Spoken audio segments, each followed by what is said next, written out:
Lungi tengah Asmara, Cih. Masih bersama ASTG 83 yang pada sore hari ini atau siang hari ini hadir di rumah saya dengan bangga dan dengan senang hati. Kami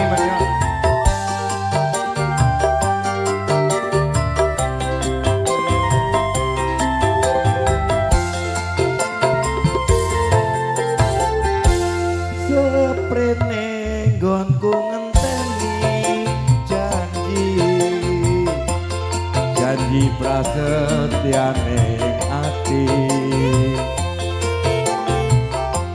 kadung tresno mring sliramu duh wong ayu ra eling dina lan wektu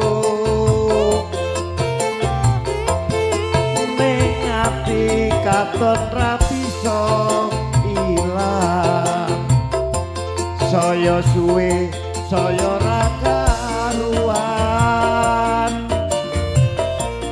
senajan tansah anggadang aku yen sliramu ra kelingan wong ayu tak anti-anti jok pijer semoyo wae aku tresno marang kowe tegane atimu saya gawe lara iku ora prayoga aku ora bakal mundur aku ora bakal mlayu yen durung nyanding sliramu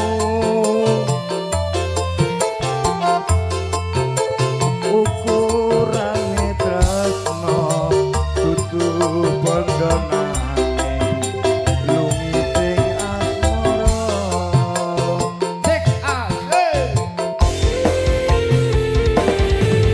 Sekali lagi mohon maaf kepada teman-teman yang saya dahului untuk Kak Haryanto biar Abang Mudin, Abang Mudin. Kadung tresno mring sliramu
Turmiadi, Bang Turmiadi, maaf